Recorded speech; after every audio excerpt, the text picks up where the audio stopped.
szülés előtti utolsó utazás.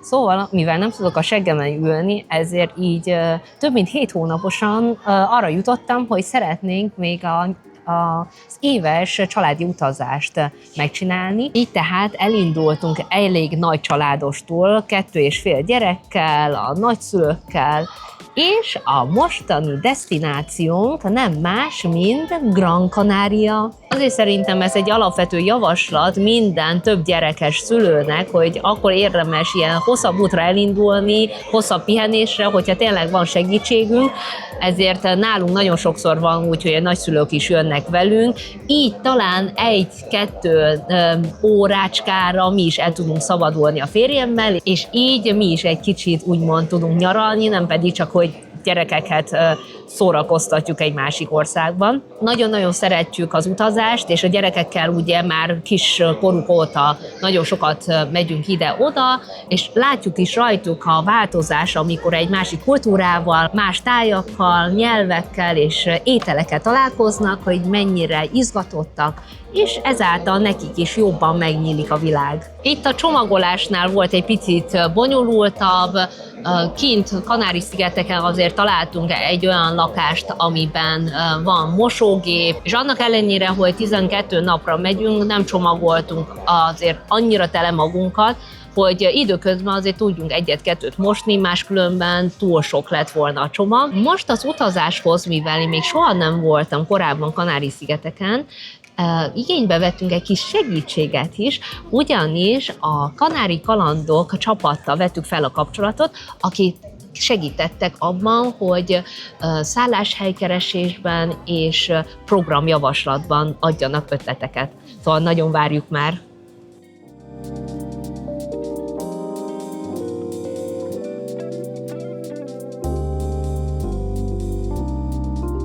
Sikeresen megérkeztünk Gran Canariára.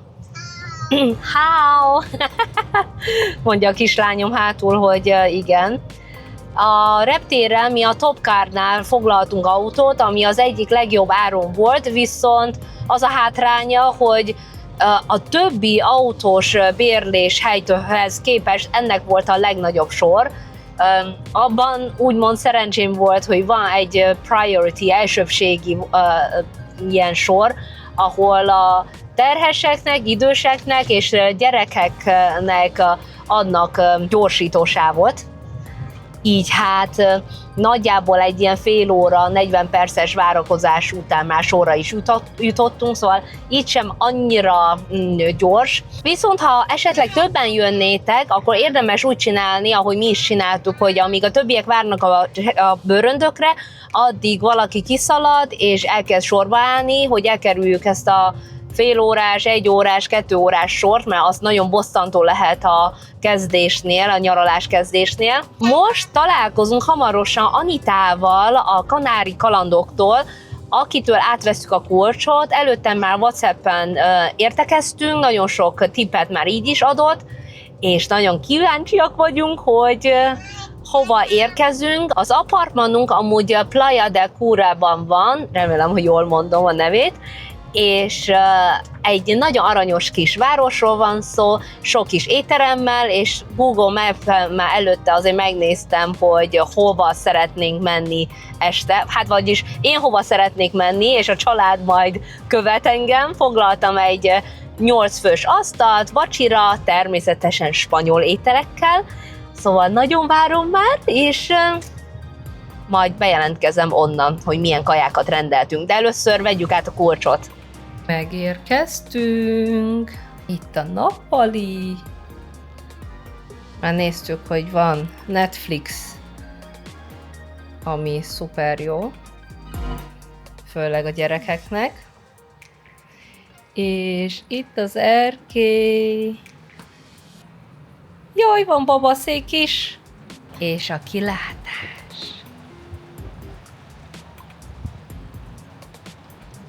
És a Kanári Kalandok jelezték azt, hogy az ott egy fűtött medence, ami nagyon-nagyon jó dolog, mert Néha azért reggel, délelőtt elég hideg szokott lenni a víz.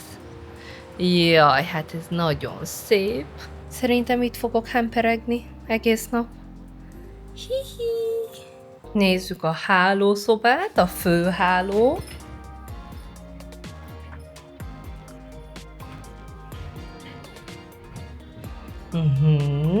És itt is elég jó a kilátás.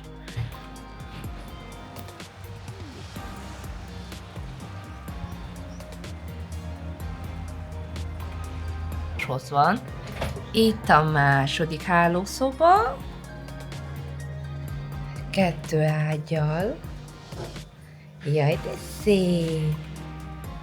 Itt a fürdőszoba. Mosógép.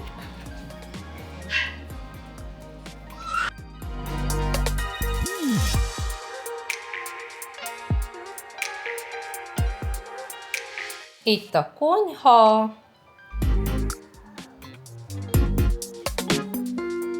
És konyhából is van kilátás.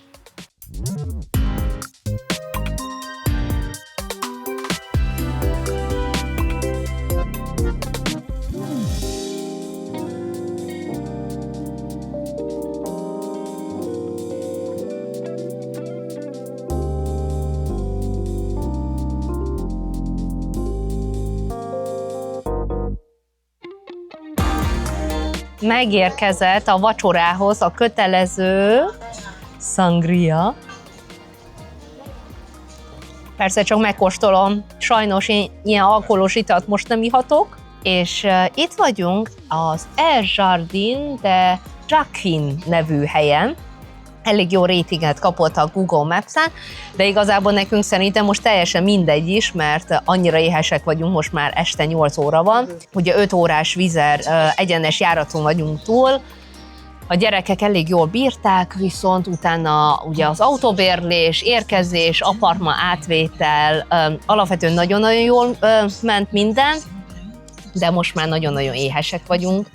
Rendeltünk mindenfélét, paellával kezdtünk mindenképpen a seafood paellával, egy tengergyümölcsei paellával, és a paellák nagy része azért ilyen 2 főtől kezdődik, így amint megérkeztünk, egyből egy 4 fős adagot kértünk, mert mondták, hogy frissen készítik, és minimum fél órát kell rá várni, és utána rendeltünk ki a többi elemet. Mindenféle előételt rendeltem, és várjuk most már nagyon a kajcsit. Elkezdtek feljönni a kajcsik.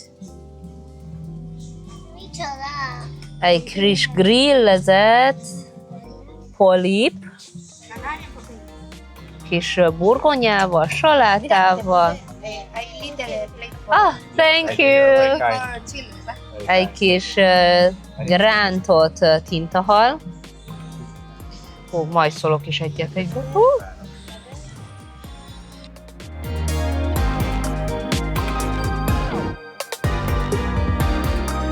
Egy kis fokhagymás rák.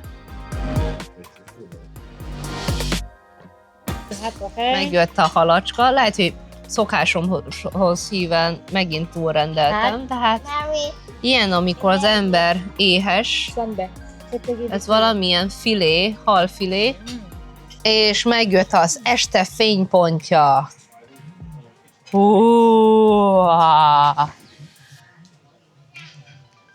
Nagyon hivatalosan is kijelenthetjük, hogy túlrendeltem magam, de azért a paella az nagyon-nagyon finom.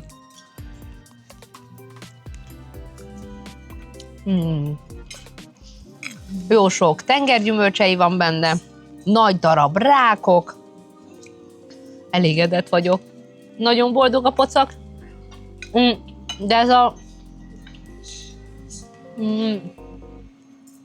fish taco is nagyon finom, amit hoztak. Azt hittem, hogy ilyen takóban lesznek, de nem takó, hanem ilyen kis rántott fish vagy halfilé darabkák. Picit ilyen köményes ízvilággal, nagyon finom. Meg természetesen a meleg előételekből a fokhagymás rák, jól beletunkolva sok kenyérrel.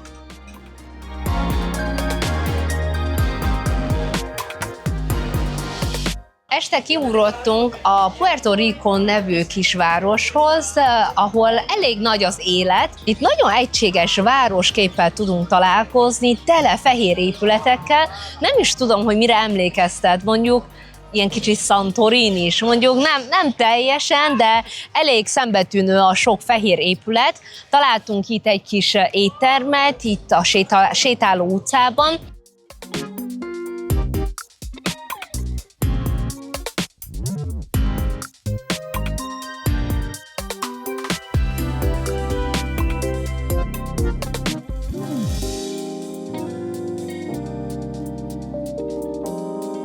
Persze a végére jött desszertnek a paella, mert hogy akkor rendeltük, amikor megérkeztünk, szóval abszolút mindenhol ezt látom, hogy ha szeretnénk paellát egy adott helyen, akkor telefonáljunk előre oda és rendeljük ki. Ez egy kicsit más színű, mint a másik piros paella, amit ettünk az egyik nap. Természetesen frissen készítve minden. Amúgy, amit eddig ettünk, mindegyik nagyon fantasztikus volt, szóval 5-ös skálán egy 4,5-es adnék ennek az étteremnek. A steak nagyon finom volt, a tintahal nagyon-nagyon friss, és a fokhagymás kenyér Iberico hemmel, az Iberico fosonkával nagyon tudom ajánlani.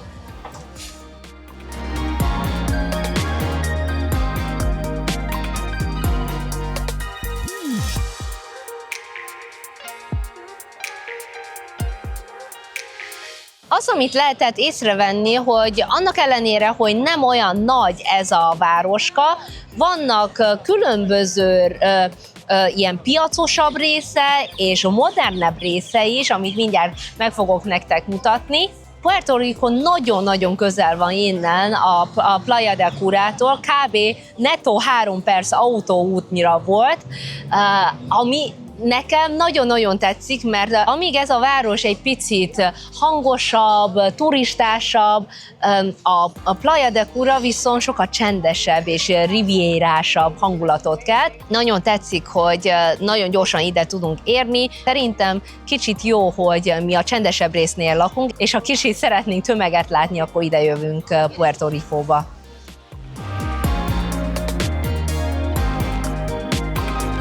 Ma kicsit elhagytuk a partmenti szakaszt, és elindultunk a hegyek felé, ugyanis a gyerekekkel már egy nagyon családi programon veszünk részt, ellátogatunk ide a Palmitos Parkhoz, ami Gran Canaria egyik leghíresebb állatkertje. Autóval a Playa del Curától körülbelül egy ilyen 40 perc útnyira van, és maga az út is már nagyon izgalmas volt, ugyanis így jöttünk befelé a völgy felé, tele sziklás hegyekkel, pálmafákkal, kaktuszokkal, és a gyerekeknek ez is már önmagában egy izgalmas látvány volt útközben. A Kanári Kalandok csapata nagyon ajánlotta ezt a parkot a gyerekekkel, szóval kíváncsiak vagyunk, hogy milyen lesz. A park egy völgyben fekszik, gyönyörű környezetben, és már az első pillanattól kezdve teljesen más hangulata van, mint egy szokásos állatkertnek otthon Magyarországon. Rengeteg olyan állat van itt, amit nálunk nem nagyon lehet látni. Állítólag lesznek egzotikus madarak, hüllők, sőt még olyan trópusi növények is,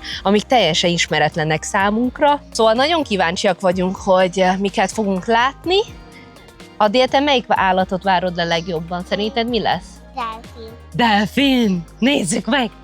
Online már megvásároltuk a jegyet, és mivel tudjuk, hogy biztos, hogy Mas Palomasba is szeretnénk menni, ilyen kombó jegyet vettünk, ami 2 jegy, 75 euró helyett 59 euró, és a gyerekeknek 30 euró, de 2 éves alatt még nem kell jegyet venni.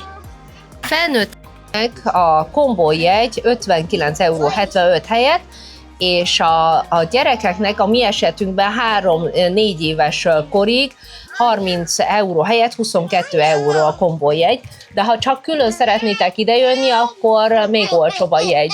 Na, mik vannak itt?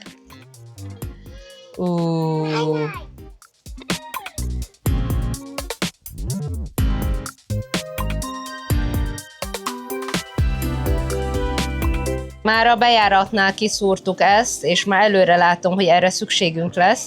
Mind a budapesti állatkertnél végül is, ott is van egy hasonló, van egy ilyen egy gyerekes, meg 2 gyerekes ülés, egy ilyet bérlünk ki 10 euróért. Első állomásunk, megyünk a 11:30-as madársóra.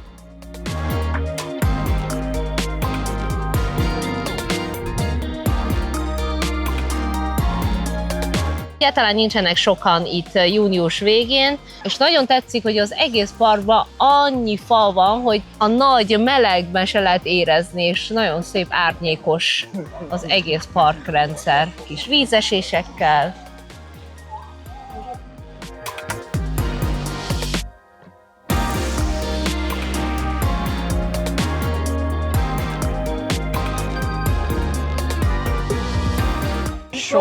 Amellett, hogy nagyon érdekes, gyönyörű háttérrel rendelkezik, szóval, hogyha valaki nem is szereti a madarakat, akkor is érdekes csak így ülni és gyönyörködni a tájban, de azért arról nem írtak a térképen, hogy nagyon-nagyon magasra föl kell mászni, szóval így a babakocsival több emberes munka volt föltolni ide. De az a jó hír, hogy ez a show úgymond a Palmitos Park legmagasabb pontja, szóval innen csak lefelé kell sétálni.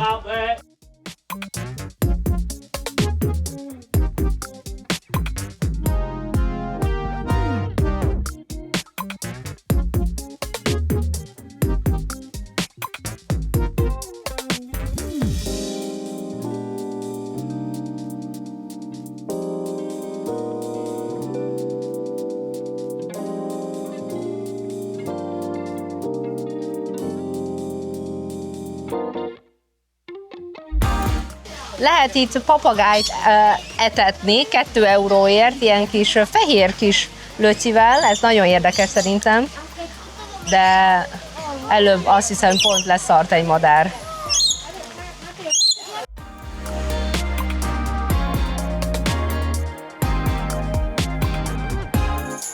Na jó, tényleg vannak delfinek.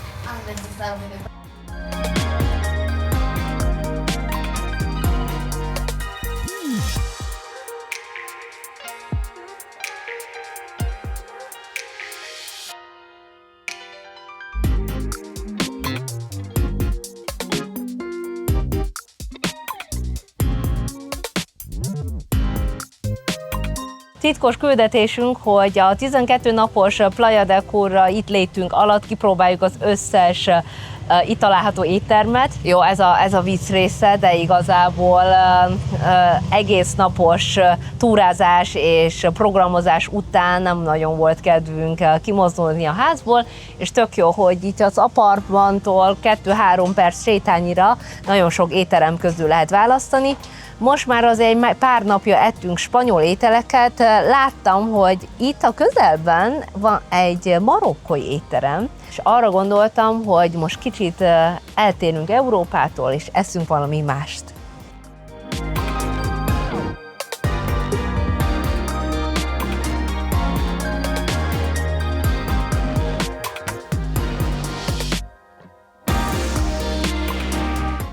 Rendeltünk egy kis bárányt is.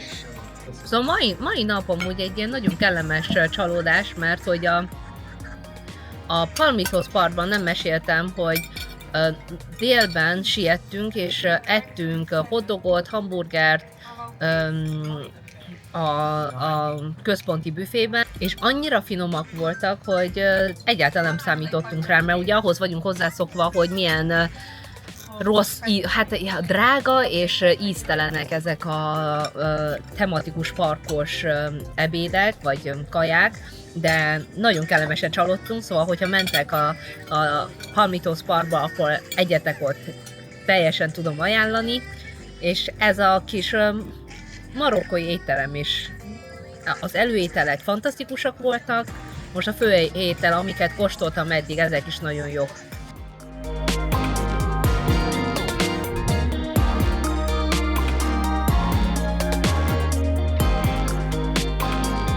Újabb nap, újabb program, de nem fogunk unatkozni, ugyanis ma eljöttünk a Playa del Curra mellett az Amadores Beachre, nem a saját tengerparti részre, hanem itt vagyunk 5 percnyire az aranysárga, homokos Amadores tengerparton, ami egyesek szerint Gran Canaria legszebb tengerpartja, homokos tengerpartja.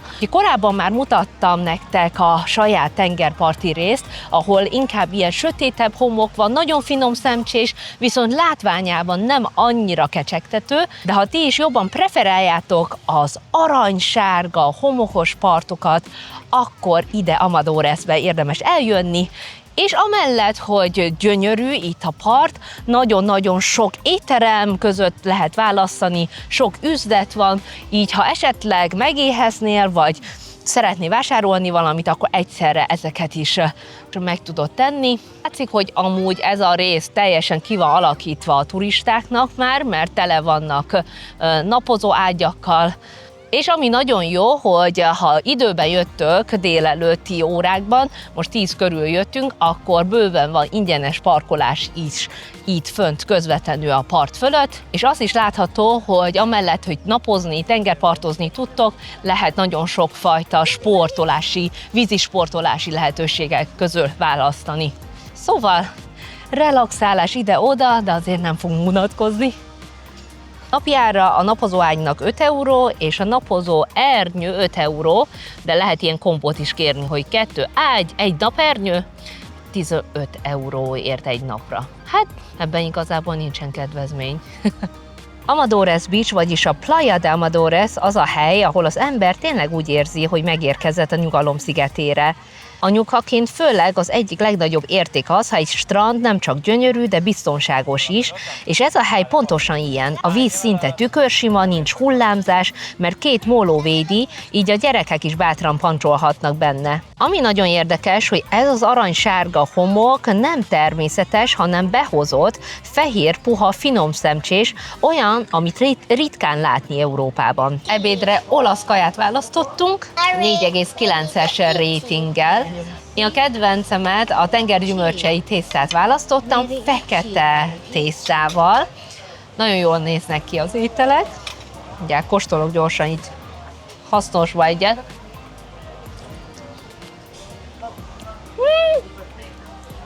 Nem annyira al dente.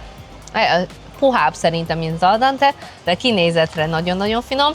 És mindjárt kóstoljuk rendeltünk egy nagy burgert is, és itt a pizzák is nagyon jók, de abból pont nem rendeltünk, ugye? Na jó, dolgozunk azzal, ami van.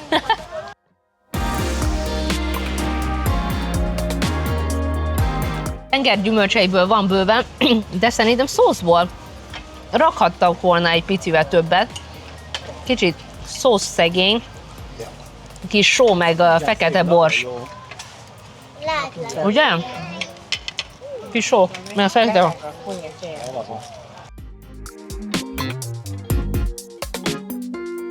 You don't like the tomato? Okay. Finom? Igen.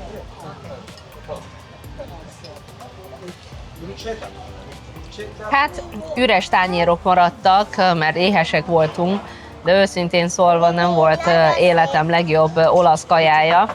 Egy 5-ös skálán talán egy 3,5-est adnénk nekik. Tészták kicsit íztelenek voltak, nem voltak al dentére főzve. A lazanya volt talán a legfinomabb, mert legalább volt íze. A hamburgert egyáltalán nem tudom ajánlani, mert szerintem mirelit húsból készült. Szóval, hogyha Amadores Beachre jöttök, Amadores partra jöttök, nem feltétlenül kell ebbe az étterembe jönni, szerintem. Most éppen úton vagyunk Maspalomas felé, ez Gran Canaria egyik legnépszerűbb üdülővárosa, és nem véletlenül itt vannak a híres homokdűnék, amik olyanok, mintha Szaharába csöppennénk, csak épp itt pár lépésre van tőle az óceán is. Most fogunk tevegélni a dűnék között, amit már napok óta nagyon várunk, főleg a kicsik.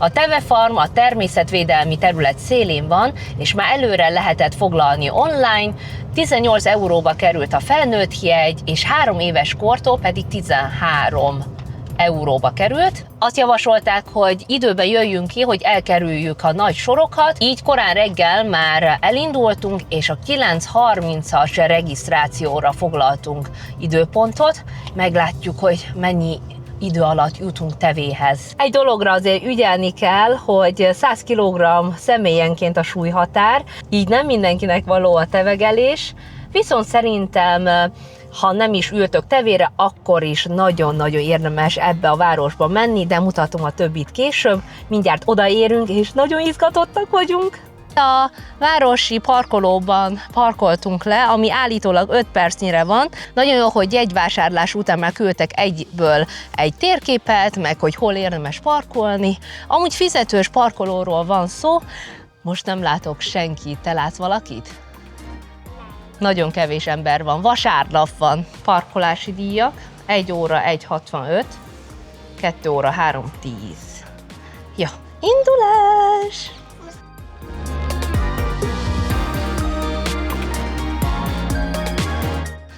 Amikor foglalunk, utána először kapunk, vagy hát kiválasztjuk az időpontot, amikorra is szeretnénk regisztrálni, de az csak a regisztrációs időpont. Utána, hogyha mondjuk regisztráció után sok az ember, akkor még várni kell a tevecsoportra. Most itt vagyunk, június nagyon végén, egy vasárnap, meglátjuk, hogy mennyien vannak. Itt van egy kis bódé, és akkor itt elméletileg lehet regisztrálni már. Fizettünk egy depozitot online, és akkor amikor ide érünk el még készpénzbe kiegészíteni a többi díjat. A férjem akarta a babát hozni, de ránéztek és mondták, hogy nem teheti meg, mert a babával ők már meghaladják az 100 kilót. Mi leszünk egy csapatban? Igen. Várod már? Igen. Most ide értünk 9 óra 40-re, és netto, a regisztráció után netto 5 percet vártunk, és indulunk is. És kérdeztem is a hölgyet, és mondta, hogy tényleg érdemes korán jönni, mert később akár 1-2 órát is kell várni. Több tevecsoport van, szóval nem kell fél óránként várni őket. Adél az elején még egy kicsit fél. Tudod, mit csinál? Eszik.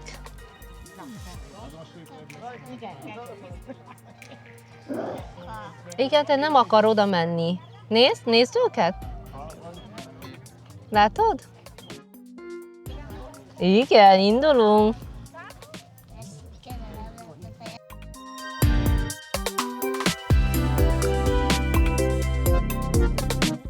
Nehéz kezdés volt, mert a 4 éves Adélka azért eléggé félt, és amikor elindultunk, a tevefeje viszonylag közel volt tőlünk, így sok nyugtatás után sikerült csak elmagyarázni, hogy nem fogja megharapni.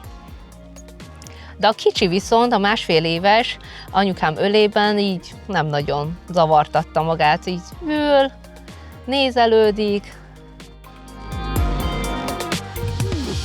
Kezdeti ijegységek és félelmek után azért összességében jónak mondható a túra. Hossza a programnak amúgy abszolút jó, mert egy fél órás programról beszélünk, és nagyon szép, nyugtató homokdűnén keresztül sétálgatunk. Ennél hosszabb nem is kell, mert gyerekek is nagyon szépen kibírták. Szóval szerintem főleg nagyobb gyerekekkel, de érdemes ezt a programot kipróbálni, mert teljesen más látvány és élményt nyújt. Azért már most látni, most visszatérve, elmúlt 10 óra, és sokkal többen vannak most már. A reggel 9:30-as érkezés azért is jó nagyon, mert hogy amellett, hogy egyáltalán nem volt sor, amellett egyáltalán nem volt meleg, amikor sétáltuk. Elképzeltük, hogyha mondjuk délben jöttünk volna, azért óriási lett volna a hőség. Szóval mindenképp gyertek nagyon korán.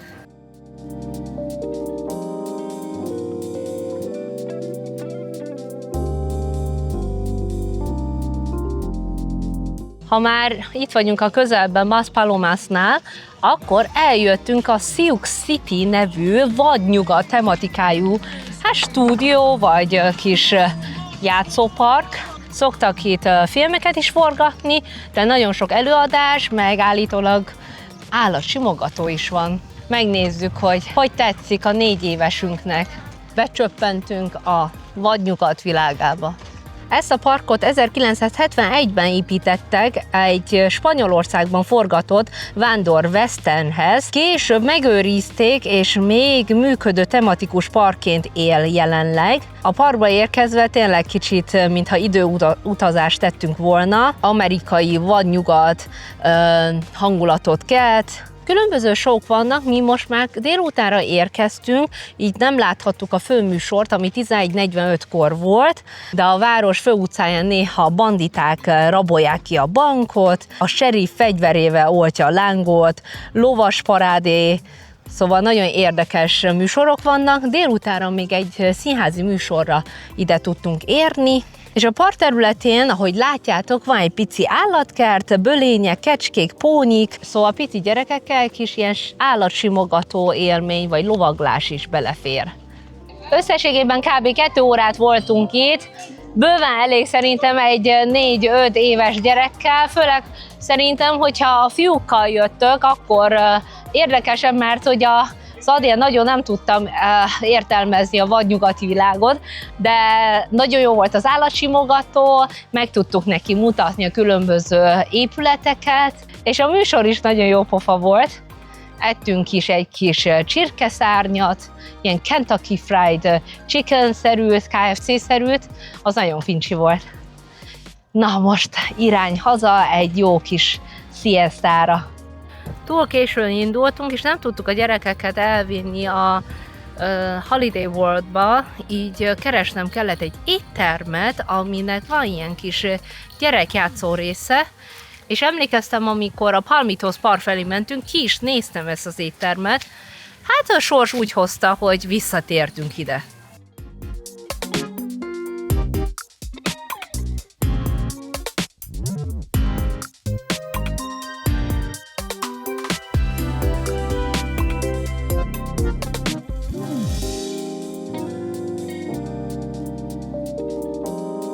Nem tudom, hogy véletlen-e, de kaptunk pont egy körasztalt, ilyen kis ázsiaiasan.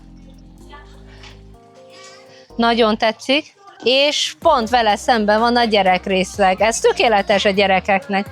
Elég sok nyelven is van ez az étlap. Az érdekes, van nekik egy ilyen El Sombrero Canario nevű kaja, ami teljesen úgy néz ki, mint a kínai hotpot, és rákérdeztem, hogy ez most így helyi specialitás, mondta, hogy hát valami inspiráció féle, de a mix grillt ajánlotta, amit itt az asztal közepén tudunk grillezni, de hát az étlap van spanyolul, angolul, németül, hollandul, franciául, svédül, olaszul, nagyon sok nyelven van. És ez tényleg egy klasszikus asztal, olyan, mint a kínai asztal, teljesen. És forog is a közepe. Hát nagyon tetszik, ez nagyon jó. Szép kis adagok vannak.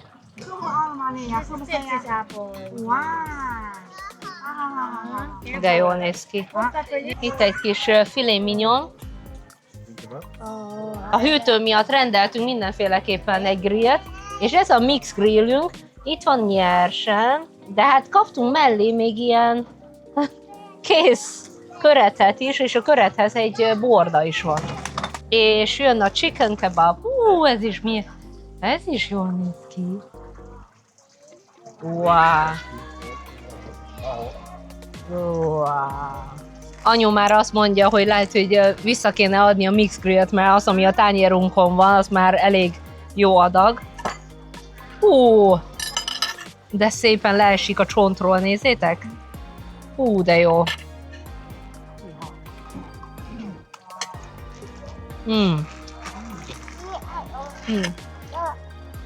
Na, itt van olyan kis fűszer, piros paprikák. Jó, ropogós a fűsere.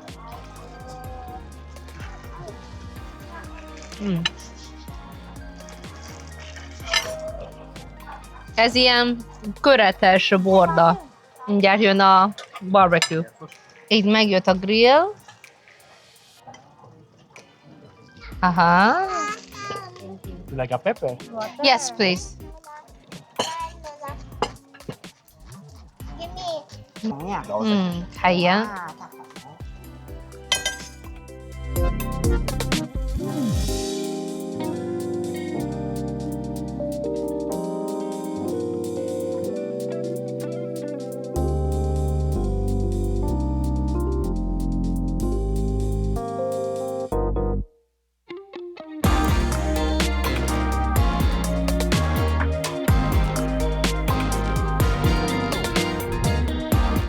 Küszködünk azért, abszolút tudom ajánlani a padron paprikát, az valami zseniális volt. Ez a Mix Grill a világ legjobb ötlete volt, de a férjem rendelt filet mignont, steaket, az is nagyon-nagyon jó, de ő azt mondja, hogy a Mix Grill a 2 főre sokkal-sokkal jobb, mert ahogy a faszenen van füstölve, grillezve, így frissen, ami fantasztikus íze van. Még anyukám, aki nincsen oda a marhasztékért, még ő is mondta, hogy mennyire finom, sejmes a húsa. Hát szerintem azért ilyen sorszerű, hogy visszatértünk ebbe az étterembe, amit korábban kinéztem, és nagyon-nagyon-nagyon nagy piros pont. 5-ből 5-ös skálán 5-ös adnék a grill húsaira, szóval ha szeretnétek jó steaket, húst enni, a Google-on csak 4,3-as a ratingje, de szerintem fantasztikus ez az asztalon grillezés, ez nagyon-nagyon bejött, gyönyörűek voltak a húsok, és abszolút tudom ajánlani. A few moments later. Alig kapok levegőt, annyit ettem.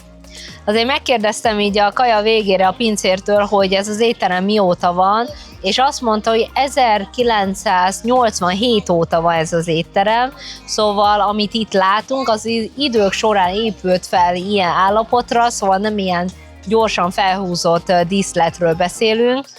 Én nagyon elégedett vagyok, hogy tényleg ilyen rövid időn belül találtunk egy ilyen éttermet, ahol gyerekrészleg is van, finom grillhúsok vannak, de marhahús steaken kívül azért vannak halak, csirkehúsok is, szóval mindenki tud találni, amit szeretne. Abszolút tudom ajánlani ezt az éttermet.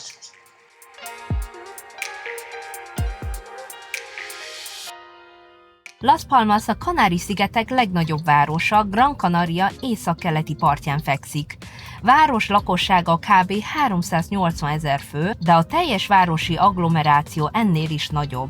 A partszakasz 3,1 km hosszú, védett zátonyai révén ideális úszásra is, de ma inkább városnézés mellett döntöttünk, és az első állomásunk a Mercado de Vegueta, az egyik legnépszerűbb friss gyümölcs és zöldséges piac.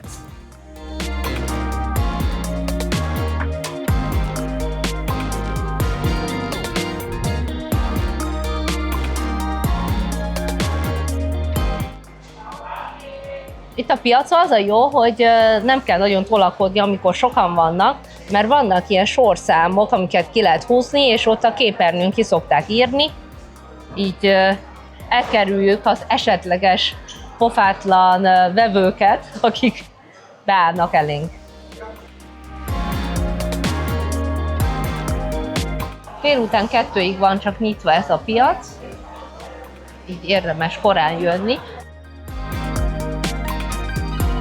A Las Palmasba érkezve egyből lehet érezni, ha egy nagyobb városról beszélünk, ha bár kínai szemmel ez a 350 000 népességű város még mindig picinek tűnik. Egyből nagyobb épületekkel is találkozunk, itt a sétáló utcán már több ember is van, és nem csak turistákkal van tele, és tényleg ez a szépsége Gran Canariának is, hogy ha szeretne, akkor a tengerparton pihen, a tengerpartok között is lehet választani kavicsos, aranyhomokos, fekete homokos tengerpartokat, de ha picit a városi hangulatra vágyik, akkor el tud jönni ide Las Palmasba, mindössze, Playa del Curától kb. Egy ilyen 45 perces útnyira volt, semmi nincsen messze itt a szigeten, és tud shoppingolni, és a nagyobb nemzetközi márkák mind megtalálhatóak itt. Meg volt a Las Palmas de Gran Canaria ősi magja, itt született meg a város 1478-ban,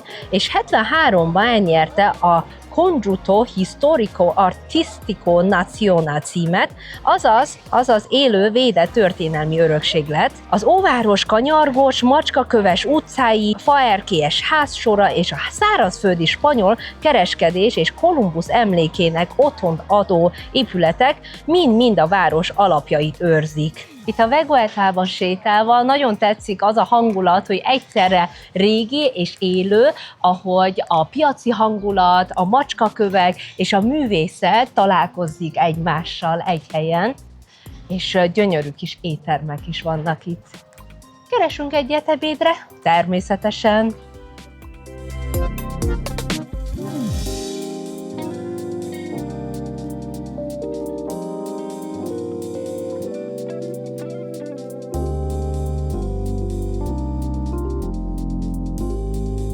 Nem tudom, hogy jól ejtem-e, de ez a Catedral Metropolitana de Santa Ana. A katedrális építése a Kanári-szigetek első és sokáig egyetlen székes egyháza volt, amelyet még az 1478-as Gran Canaria-i spanyol meghódítás után rendelt el II. Fülöp és Izabella 1487 körül.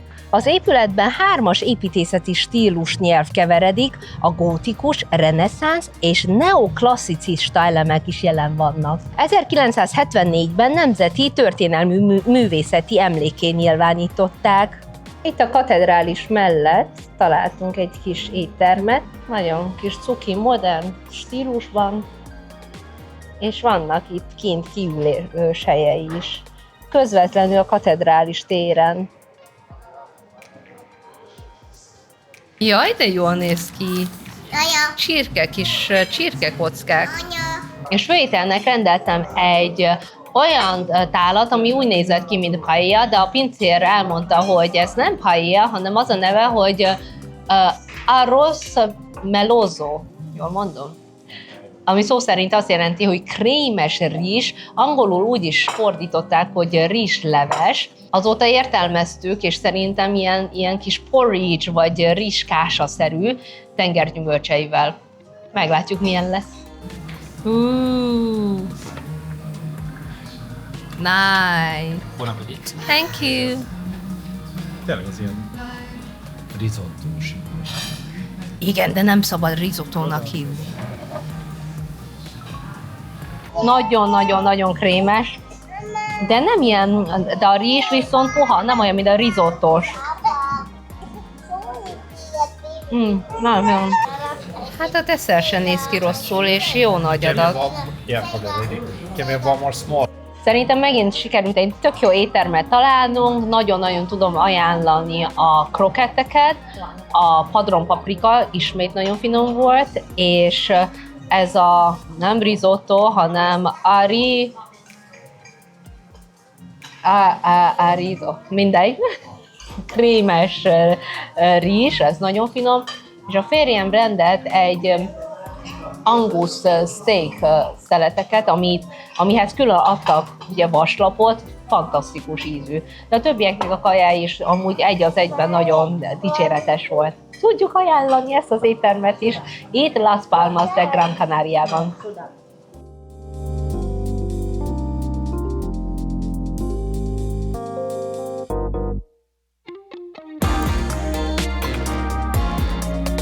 Következő programajánló az Aqualand Las Palomas. 10 órakor nyit a park, és ugye korábban a Palmitos állatkerttel vettük meg a kombójegyet, és így többet lehet spórolni az jegyáron.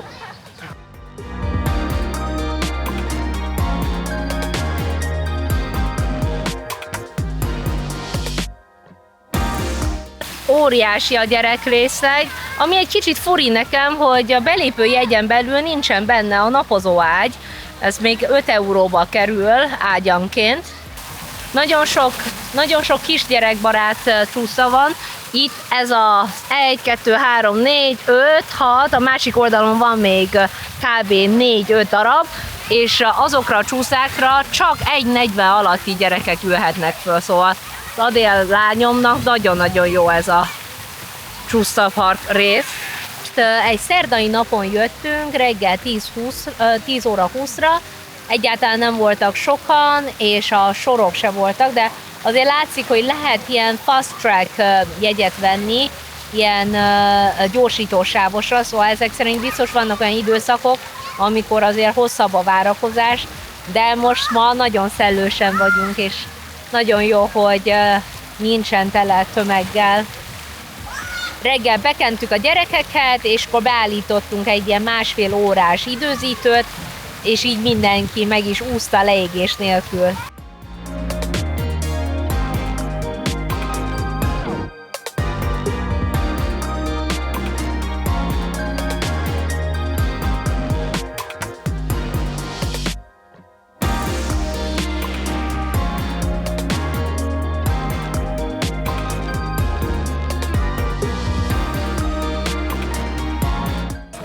Hát ilyen strandkaja, de éhesen minden sokkal finomabb. Összességében nagyon-nagyon tudom ajánlani ezt a programot gyerekekkel, terhesen annyira nem tudtam semmilyen csúsztát kiválasztani. 65 éves felett van kísérőjegy, ami csak 6 euróba kerül, és a 1,5 évesemnek is volt bőven csúszta, meg játék, de a 4,5 évesemnek volt az egyik legjobb, mert nagyon-nagyon-nagyon sok csúszda opció volt, sőt, ült a nagyobb csúszdán is, ahol 90 centi és 1,50 között tudott ilyen fánkos csúszdán is játszani. Nagyobb gyerekeknek és felnőtteknek természetesen vannak izgalmas csúszdák, de ez egy nagyon jó napi program. Most itt vagyunk az akvaparkban, és sokat tudtam csúszni, nagyon sokat, és Mérék is nagyon jó, és Vili meg Méri nagyon jól érezte magát, mindenki nagyon jól érezte magát, és akár eszünk is fagyit, és nagyon finomat ebédeltünk, nagyon finom volt, és most teszünk a fagyit, nézzétek meg, hogy milyen szép az a fa. Látjátok? Ott van egy rózsaszín virág, és aztán apa mindjárt hozza a ilyen fagyinkat, én epreset kértem, mindjárt hozza apa epreszemet.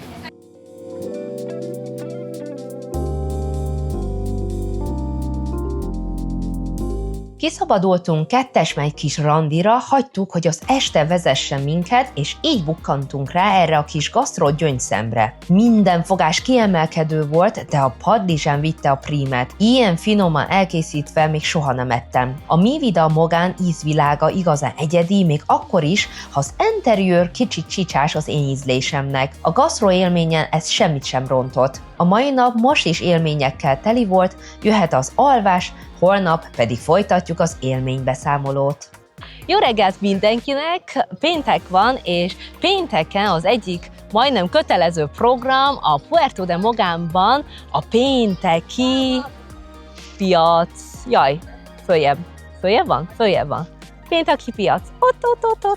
A mogáni pénteki piac az egyik leghíresebb heti piac itt Gran Canarián.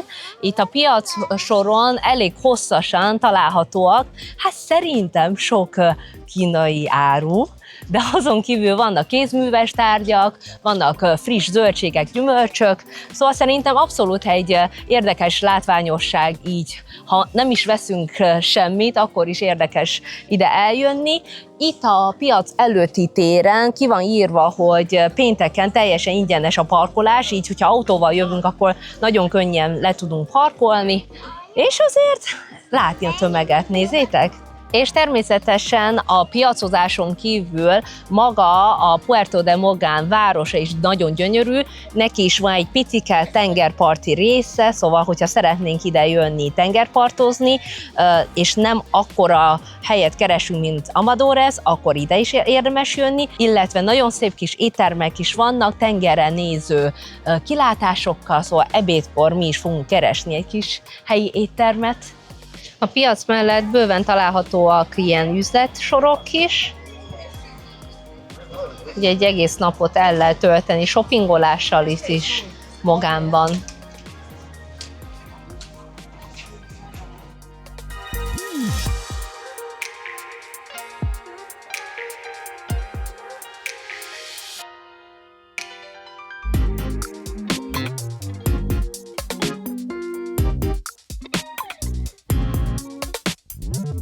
És amikor már kicsit unjuk a tömeget, akkor hátrébb vonulva egyből ide érünk a színes házak körülvett kis oázisokhoz. Most világosítottak fel, hogy ez egy mangófa. Nagyon nézegettem, de hát én nem is tudtam, hogy a mangó így néz ki.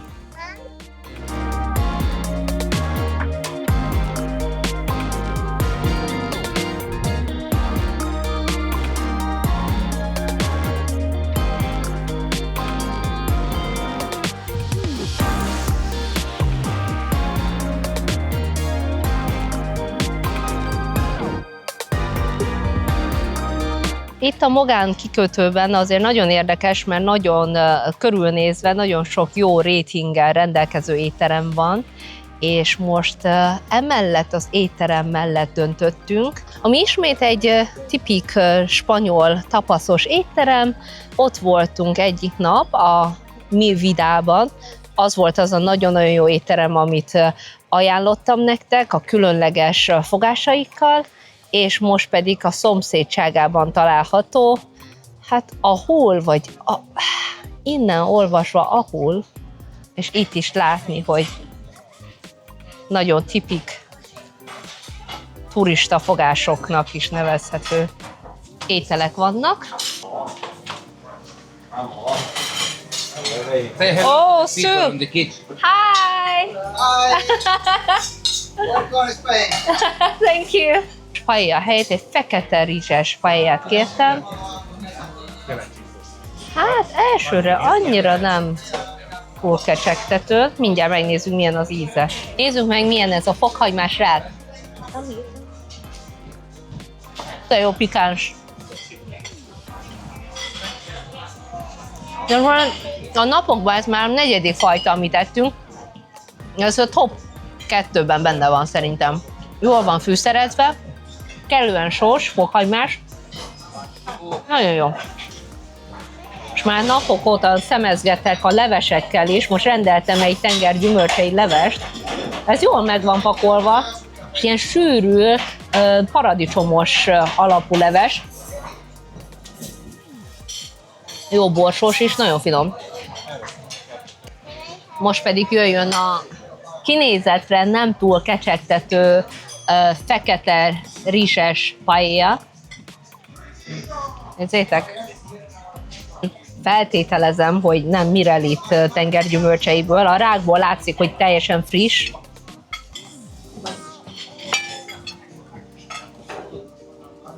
Ja. Azért nem tűnt annyira jónak, azért tűnt olyan picit kevésnek nekem a tengergyümölcsei az elején, mert valójában ezek így bele voltak temetve a fekete rizsbe, és azért nem látszottak annyira. Mindjárt megkóstoljuk. Na? Nem is tudom, hogy miért hordok bármikor fehéret, mert nincs olyan étkezés, amikor ne enném le magam. Na lássuk. Na lássuk. Hát, nagyon kellemes csalódás. Gyönyörűen van megfőzve, kellően sós, ízletes. Google térképen ez az étterem 4,7-es kapott, elég sok szavazásból. Nem hiába. Mit szeretnél róla mondani?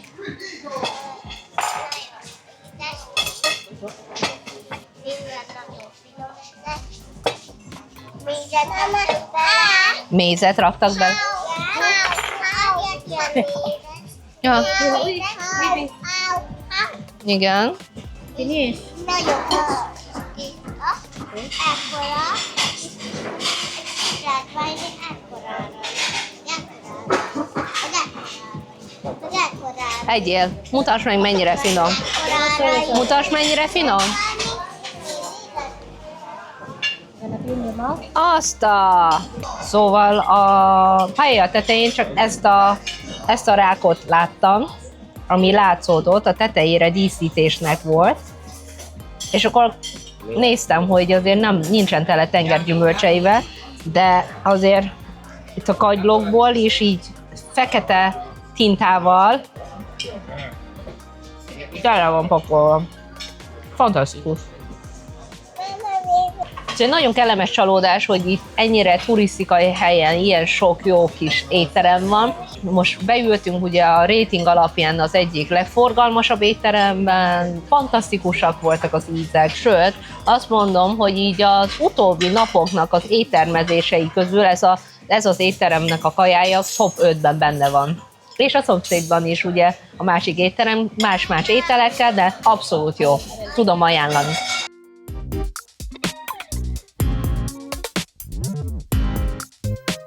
Eljött az este várva várt 5 óra, és ugyanis most nyitott meg este 5 órakor a Mas Palomas Woodland Fun Park.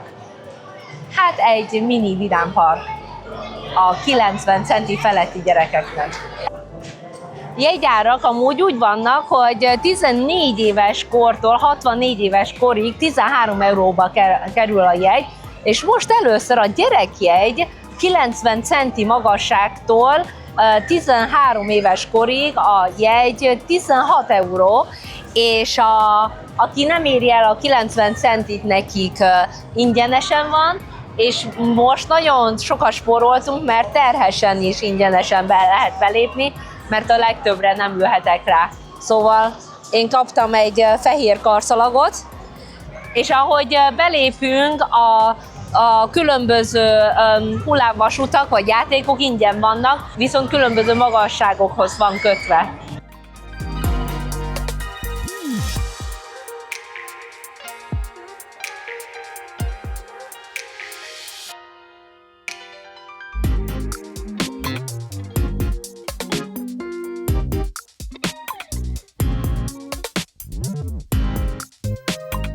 Hogy 16 euróért szerintem nagyon-nagyon-nagyon megéri ez a program.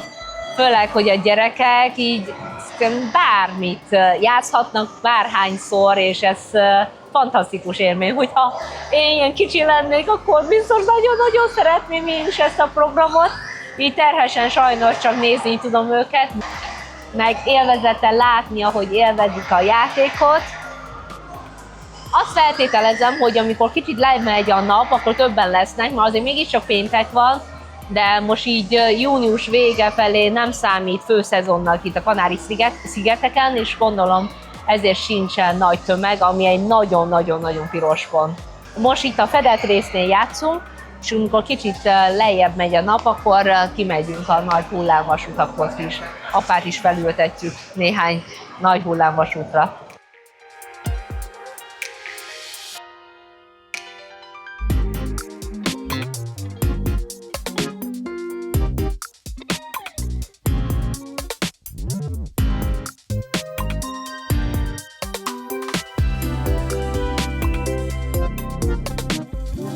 Tizenkettő nap elteltében most már ismét itt vagyunk a Gran Canaria reptéren.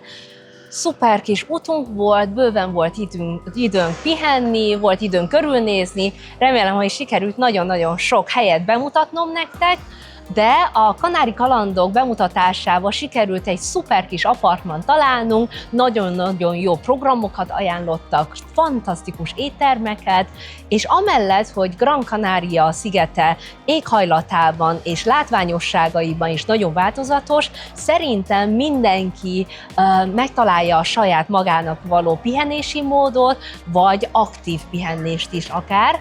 szívből tudom ajánlani nektek ezt a szigetet is, akár télen-nyáron, mert állítólag egész évben ilyen hőmérséklet van az egész szigeten. Én ismét köszönöm, hogy velem tartottatok, írjátok meg kommentben, hogyha van bármi kérdésetek, és jövőre ismét találkozunk újabb videókkal. Sziasztok!